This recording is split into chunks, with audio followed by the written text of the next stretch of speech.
Hello, writer. Welcome back to Writing While Distracted. I'm Brenda Murphy, your neurospicy writing coach, and today we're going to dive into how to carve out some space in your overwhelmed brain. If you're neurodivergent, burnt out, wondering how the hell you're supposed to keep writing when the world feels like a tornado, firestorm, hurricane of a disaster, stay tuned because this episode is for you.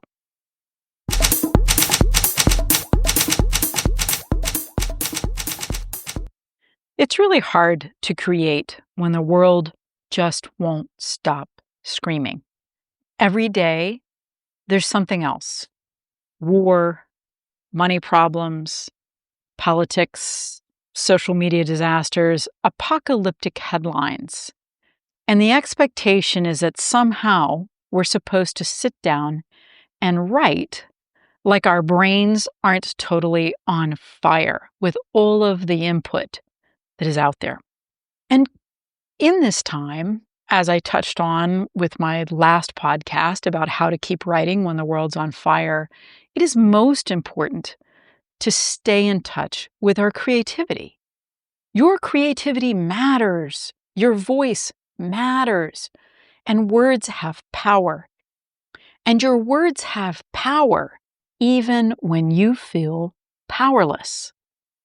It is not unique that some of the most amazing art ever created and some of the most amazing stories that have ever been created have been created in the midst of massive upheaval in society.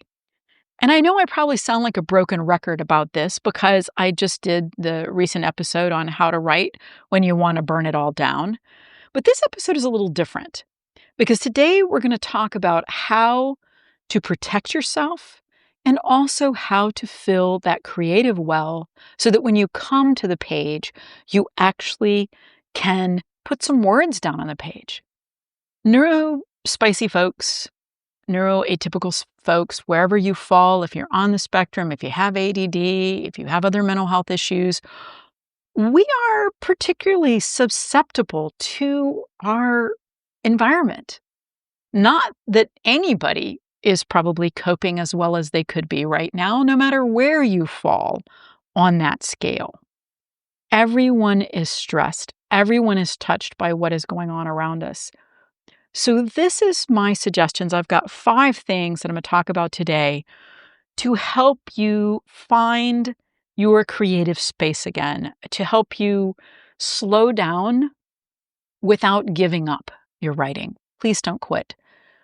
I know it feels like it may feel to you that what you're doing is foolish, that you should be doing something more, that there should be something tangible that you're doing. And I would submit that creating, whether you're creating stories or poetry or art, whatever it is that you're doing, making a beautiful meal for your family, making your home cozy without spending a lot of money, that's an art too and a talent, and give yourself credit for those things. But because this is a show about writing and writers, I'm going to focus on that right now. And because, friend, and I hope you are my friends, I feel like you are, I feel like I'm talking to friends. In the past, you may have been someone who had a very dependable writing schedule. That was me. For years, I had a rock solid writing habit. I had morning words. I had post-work writing sprints. I wrote pages upon pages upon pages. And the first 5 or 6 years of my career as a writer, I was putting out 3 books a year, in addition to taking care of 2 small children and being home and house and parents and all of the other things. And then some things happened in our personal life. We lost my brother-in-law. I lost my aunt. The pandemic. All of those things conspired to disrupt that rock-solid, dependable schedule. And it took a lot of soul-searching, and it took a lot of time for me to realize that my writing had very much become caught up in this myth of productivity. Like I had this idea that if I was staying home and creating and taking care of the kids and all the other stuff, that I needed to produce a certain amount of work in order to be respectable, responsible, fill in whatever word that my own brain was putting in there, that I was actually doing something besides creating. And that has a lot to do with those goblin voices in our heads that suggest that creativity is not a viable career. And if you're wondering, if you have any questions about that at all, I'm going to point you in the direction of Aime McNee's work, We Need Your Art, because that book is amazing. And if you are struggling right now to continue creating, I would really advise you to pick that book up and read it, get it from your library, buy it, wherever you can get your hands on a copy. It is well worth your time. So, what did I do when I was having those problems and my brain felt like it was fried, like absolutely fried? And I would stare at the screen and think, how do I keep going? Does it even matter anymore? And this was particularly problematic when I was struggling with grief, which is that could be its own podcast. And it may be how to keep writing through grief. Because I do think that creativity, when you're grieving, can be an absolute balm to those times when you're hurting. And I think a lot of us may be grieving right now, even if we're not verbalizing that. We are grieving the past times when things felt a little simpler, or maybe they felt a little easier. And not that I think that anything in the last, I don't know, ever since I've been a grown up has been particularly easy. But we do sometimes reminisce about times in our lives where things didn't feel so fraught. And what I've been trying to do with these 5 tips is offer you a way back into that space where things didn't feel quite so fraught, where it didn't feel like if you stepped out your front door, the world was going to fall in on your head. And a lot of that, I think, again, when you're neurospicy, you are always dealing with the things that are going on in your own head without any add-on from the world. And so when you start piling all of those other things that are going on in your head, and those can be negative voices, those can be, as I call we all have that inner critic. I like to call that my inner troll, that person, that nasty voice that's in your head that says, quit screwing around and get a real job instead of wasting your time at the computer. And I think there are a lot of people that write that often have a battle with that troll. So here's some ways to put the lid on that voice and get your head back into a writing habit. And this doesn't have to be thousands of words a day. I'm saying set the bar low here. 100 words, 50 words, opening the document and making some notes. It all counts. Okay? It all counts. So don't hold yourself up to some crazy amount of words that are produced. When you read about other writers' schedules, like, oh, they write 2,000 words a day. Oh, they write 3,000 words a day. You don't know what's going on in their personal life. Maybe they have someone else in their life who takes care of all of the other things. I'm going to bet that if you're listening to this, you're probably like a regular old person, just like me. I have to take care of all the other things in my life. In addition to all the things in my life, I have other people I have to take care of and pets and things like that. In the real world, yes, there are some people who manage to create volumes and volumes and volumes of words. There are also those of us who peck along 500 words at a time, 1,000 words at a time, 100 words at a time to get our stories out. And you know what? The stories still get out. It's not a race. It's not a contest. Writing is a marathon. So let's get into these tips. So my first tip, before you do any consuming of the world, and by that I mean checking your Facebook, checking your Twitter, or whatever it's called now, X, checking the news, checking the headlines, create before you consume. And I'm going to say that again. I feel like this is my most important tip. If you don't take anything else away from this podcast, create before you consume. Before you let the world in, create. And if that means you've only got 15 minutes in the morning between when you wake up and when you have to be out the door or eat breakfast or whatever, take that 15 minutes. You can get a lot done in 15 minutes, seriously. When I wake up, my kids are older and they take care of getting themselves to school, and I pretty much just have to monitor how things are going time-wise. So I don't have little kids to get out the door. And if you still have little kids that you have to get out the door, or even older kids that you need to get out the door, You may need to get up a little earlier or stay up a little later. And then it's when it's hard. Creating before you consume, if you have to get up early to do it, it may not work for you. If you're trying to do it after work, it's really difficult because you've had all day long to have all of the world pile in on your brain and pile in on top of you. But if there is any way you can eke out some time to create before you consume, to just let it all, it'll be there. Trust me, all of that bad stuff will be there when you finish your words for the day. I get up, have my tea, sit down, and get to work. And yes, am I half awake? Yes, do I sometimes go back later and look at my words and go, what the heck was I trying to write? But eventually my brain gets in gear and I'm able to get things down on paper that makes sense. But in taking that 15 minutes for myself, and a lot of times it's only 15 minutes, sometimes it's a half an hour, sometimes I get lucky and it's a whole hour. But a lot of times it's 15 minutes, which means I set my stuff up the night before so that when I sit down, I know what it is I'm working on. So if you're a poet, if you're a writer, if you're a painter, whatever it is you're doing, take that time before the world gets in your brain and use that for your own creative good. Take that time when your brain is still fresh, when you've woken up, when you're trying to get started for the day, when you haven't had all of the negative things that are out there come into your life or the drama on Facebook. The other thing that I'm going to encourage you to do is to turn off your phone. Set it to do not disturb.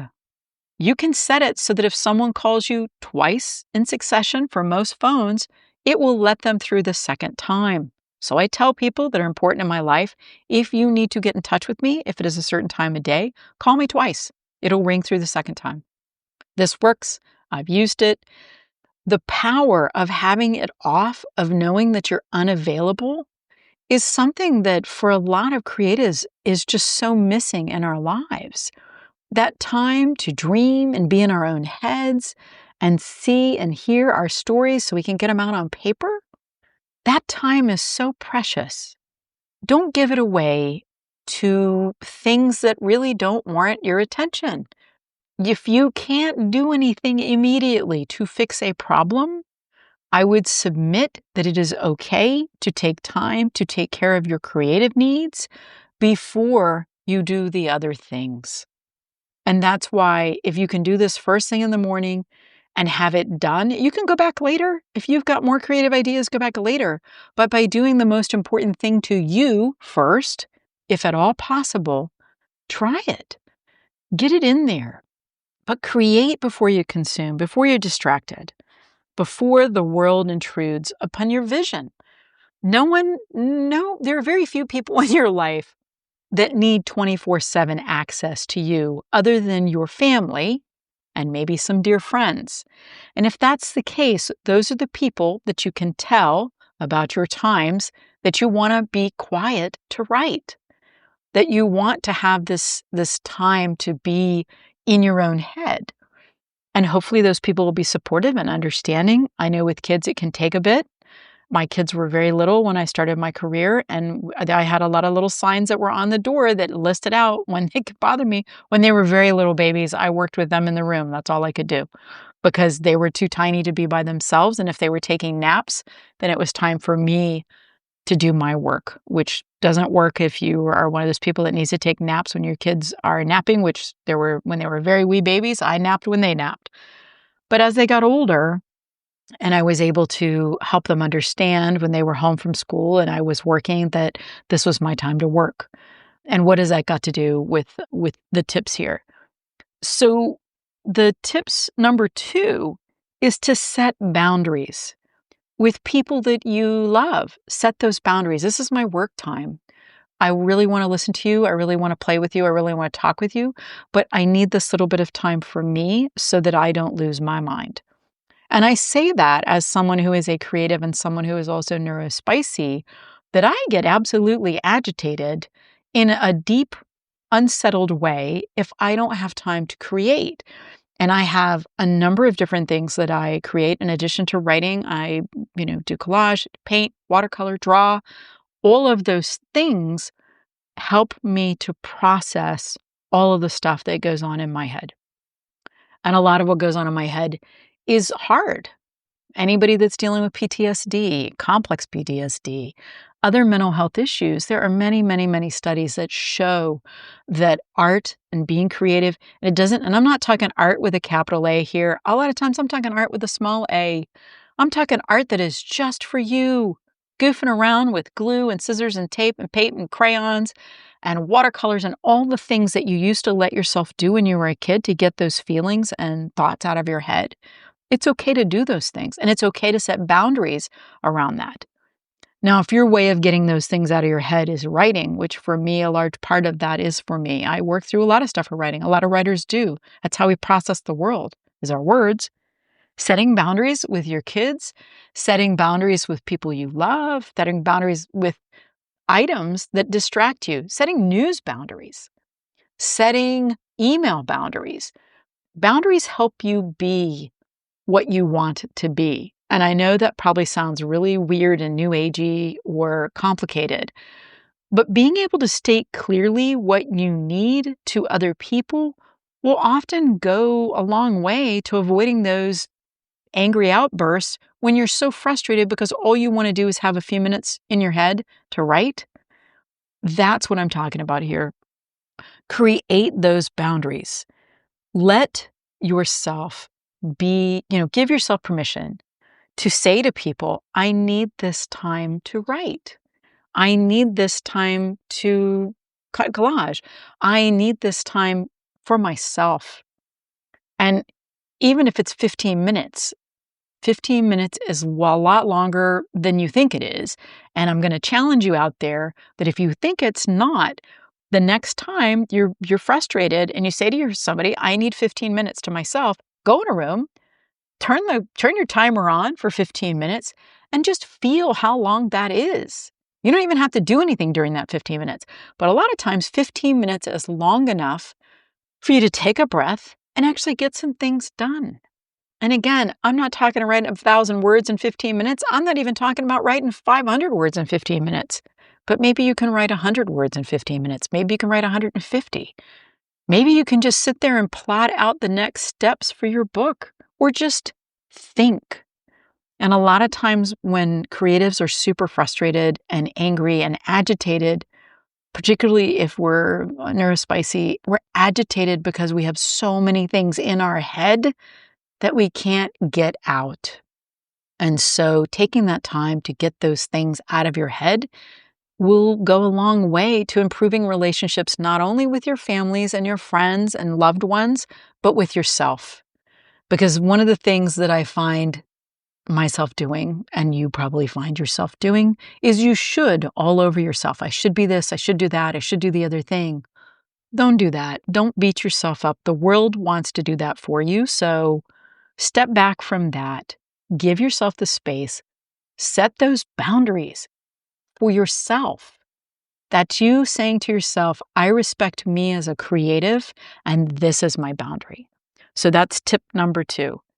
You don't even have to use that time to put words on paper. Maybe you want to take that 15 minutes to take a walk around the block or around your house or out in your garden or just to sit quietly with a cup of tea. Maybe that's all you need. But set those boundaries in place. Do it. Now, tip 3 goes into the boundary setting. Get unplugged. And just like I said, turn the phone off, unplug yourself. Set a timer for yourself around when you are going to stop consuming news, social media, anything that doesn't fulfill you in a positive way. And by that, I mean, if you want to scroll through photos that you've taken on a trip or read a book or any of those other things that's positive, that fills you up, go for a walk, spend time in your garden, do that unplugged. Now, you're saying, I can't go for a walk without my phone because I need to be able to call if I fall down or if there's something bad going on. Totally get that. I totally get that. So what I'm going to say to you is take your ear pods out. Don't walk and listen to a podcast, even this one. Go quietly, Put your phone either in a pocket or a bag or someplace that you have it on your person. So if you do fall down, because those things happen and you might need to call someone to help you if there was an incident, put your phone where you can get it, but don't fill your head with other people's words and thoughts and events while you're walking. Listen to your own head. Listen to what's going on in there. Now, for some people, they're like, oh, my head's so messed up, I don't want to listen to what's going on in there. I would submit if you spend some time listening, those voices, and I sound probably totally off the wall here, but anyone who has a very busy mind, a lot of ADHD people, a lot of people on the spectrum, there are a lot of us that have a large amount of internal dialogue that's going on all the time in our heads. And learning how to just let that go and filter it and let it go to get it out. Listen to your brain and just be in the moment. This is something that before the internet, before pocket computers and our phones and all of the things, it was a lot easier to just be, to just exist in the moment, to let yourself be bored. I've never been bored in my life because, again, there's always an internal dialogue. But if you're one of those people that get bored, boredom is often the trigger to creativity. It gives your brain a chance to relax and process what's going on and come up with innovative, creative ideas, things that you want to do. Taking time to listen to yourself unplugged. Don't doom scroll, don't flip through YouTube, don't do all those things. Give yourself a chance to be unplugged.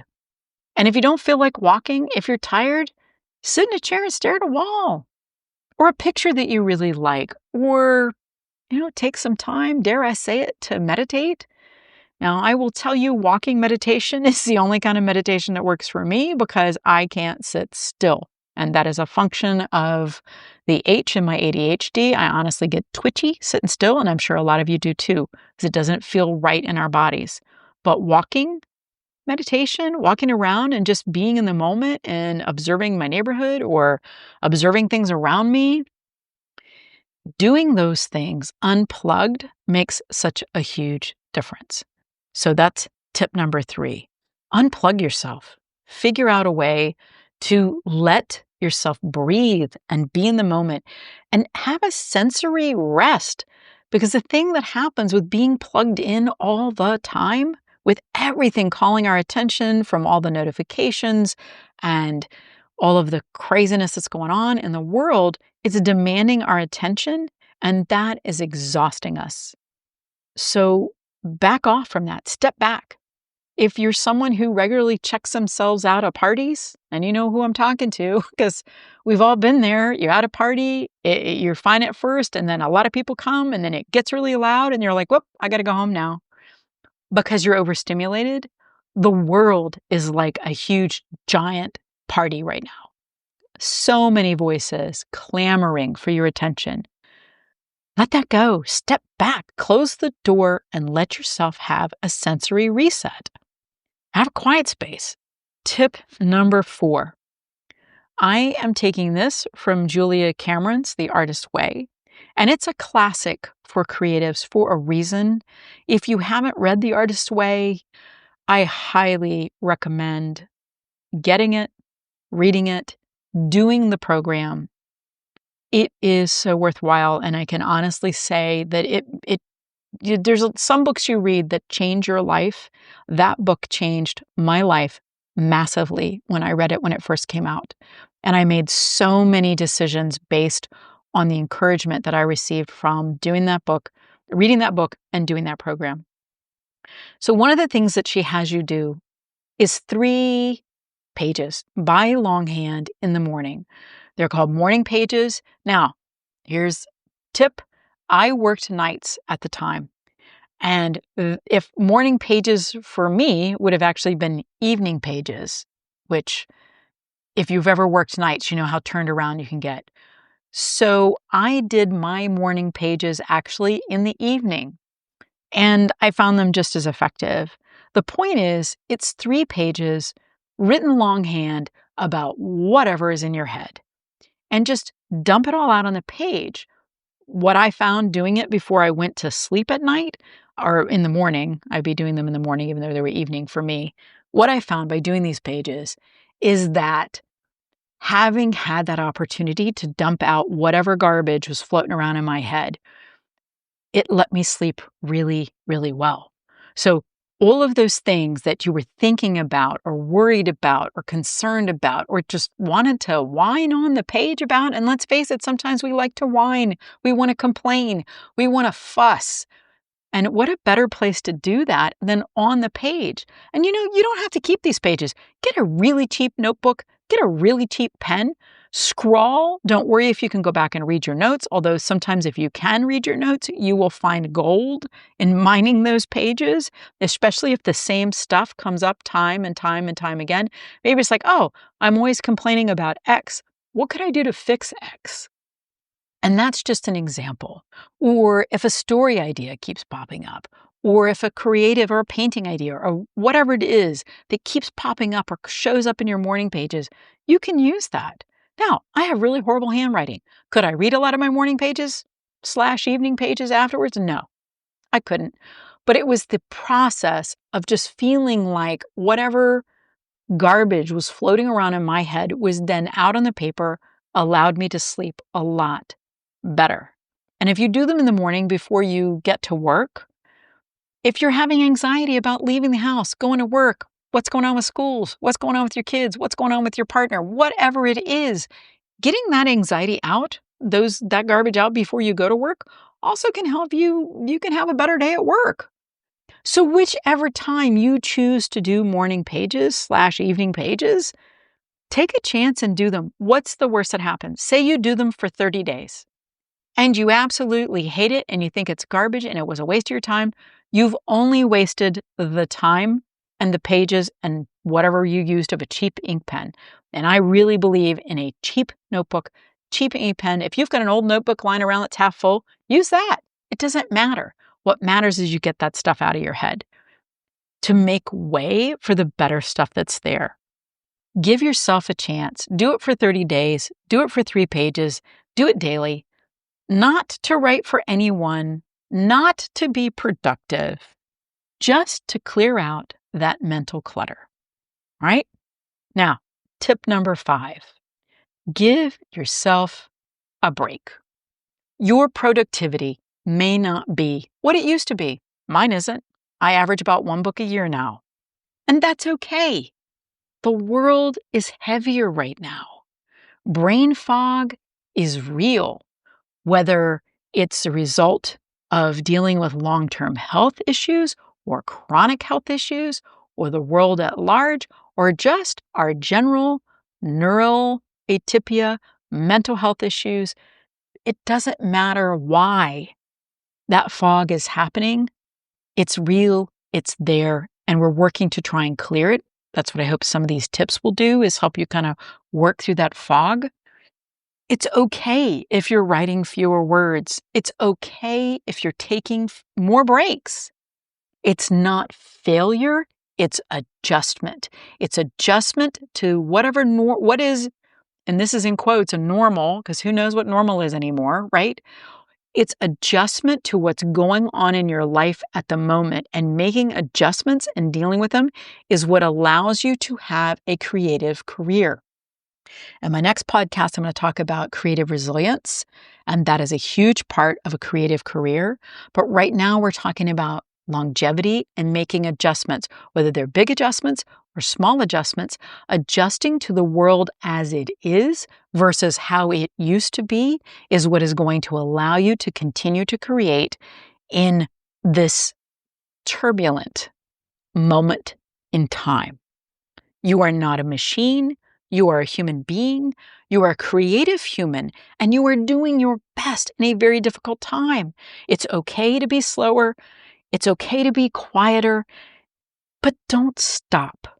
Please don't stop, because I know deep down that creatives have this burning desire to create. It's what keeps us going, and stifling that does us harm. It does us so much harm on a soul deep level to not create when you have that urge to create, when you stifle it, when you push it down, when you let the world put a lid on that creative box. Don't do that. Don't do that to yourself. Take care of yourself. You need to create. It centers you, it heals you, and it reminds you of who you are. And if you've been away from it a while, and if you feel off center, so many times what's off center is giving yourself the time to create, to write, to do the things that you want to do for yourself. If you're a beginner writer and you're thinking about starting writing, write. Just start. Just put those words either into the computer or on a page or on the back of a note card or on the back of your hand. I don't care where you write, but get those words out of your head and on the paper. Give us your stories. Stories help us make sense out of a world that doesn't make sense many times. In our lives, in the world at large, stories help us, and they always have helped us.